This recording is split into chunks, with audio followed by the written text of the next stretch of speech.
Hi friends, welcome to my channel. ఈరోజు మీకు ఇడియప్పం ఎలా తయారు చేయాలో చూపిద్దాం అనుకుంటున్నాను.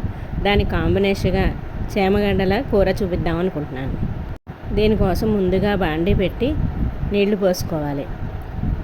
ఒక కప్పు కంటే కొంచెం ఎక్కువ నీళ్లు పోసుకొని నీళ్లు మరిగినాక అందులో బియ్యం పిండిని పోసుకోవాలి.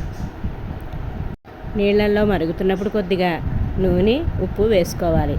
తర్వాత బియ్యం పిండి పోసుకొని అంతా కలుపుకొని ఉంచుకోవాలి. కిందకి దించి కొద్దిసేపు చల్లారిన తర్వాత దాన్ని అట్లా పిసుక్కొని మెత్తగా చేసుకోవాలి. కన్సిస్టెన్సీలో ఉండాలి. మెత్తగా లేకపోతే పిండి పొడి పొడిగా ఉన్నట్టు ఉంటుంది. దానికి చేతికి అంటుకోకుండా ఉండాలంటే కొంచెం నూనె తడి చేసుకొని ఉంచుకోవాలి. ఇదే విధంగా రాగి పిండితో కూడా చేసుకోవచ్చు. రాగి పిండి హెల్త్కి కూడా చాలా మంచిది. ఇలా కలుపుకున్నాక జంతికల గొట్టంలో పెట్టుకుని ఇడ్లీ పాత్ర రేకుల్లో పెట్టుకోవాలి.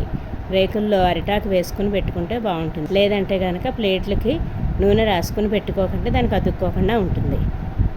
ఇలా చూపించిన విధంగా చేసుకుని ఆవిరి మీద ఉడికించుకోవాలి. రాగి పిండితో కలుపుకున్నది కూడా ఇలాగే చేసుకోవాలి. ఇది కేరళ, తమిళనాడు యొక్క సాంప్రదాయ వంటకము. ఎంతో టేస్టీగా ఉంటుంది. రాగి పిండిదైతే ఎంతో హెల్తీగా కూడా ఉంటుంది. ఇలా చూపించిన విధంగా ఇడ్లీ పాత్రలో పెట్టుకుని ఆవిరి మీద ఉడికించుకోవాలి. ఈ డిష్ తమిళనాడు, కేరళ వెళ్ళినప్పుడు మేము ట్రై చేసాం. చాలా టేస్టీగా అనిపించి మేము కూడా ట్రై చేసాం. ఇప్పుడు దీని కాంబినేషన్లో చేమదుంపల కర్రీ ఎలా చేసుకోవాలో చూద్దాం. ముందుగా బాండీ పెట్టి నూనె వేసి వేడెక్కాక అందులో పచ్చిమిరపకాయలు, కొద్దిగా సోంపు, ఉల్లిపాయలు వేగించాలి. వేగించిన తర్వాత కొంచెం టమాటాలు కూడా వేగించి కొంచెం మెత్తగా అయినాక చేమదుంపలు సన్నగా కట్ చేసుకొని వేసుకోవాలి. దీనిలో వేసుకొని కలుపుకొని ఉంచుకోవాలి. దీనిలో తగినంత ఉప్పు, పసుపు వేసుకొని కలుపుకొని ఉంచుకోవాలి. మరొక బాండీలో నూనె వేసుకొని కొద్దిగా సోంపు, పచ్చిమిరపకాయలు, కొబ్బరి వేసుకోవాలి. సోంపు బదులు జీలకర్ర కూడా వేసుకోవచ్చు. దీన్ని ఫ్రై చేసుకొని ఉంచుకొని పేస్ట్లా చేసుకోవాలి.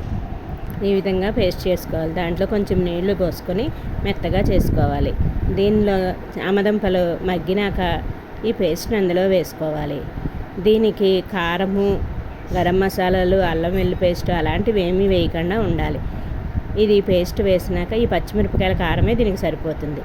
దీని కాంబినేషన్ అలా బాగుంటుంది. దీనికి కారం వేస్తే వేరే టేస్ట్గా మిక్స్డ్ వెజిటబుల్స్తో కూడా చేసుకోవచ్చు. ఈ విధంగా సర్వ్ చేసుకుంటే బాగుంటుంది. కూడా ట్రై చేసి కామెంట్. ఈ వీడియో కనుక మీకు నచ్చినట్లయితే like, share and subscribe my channel.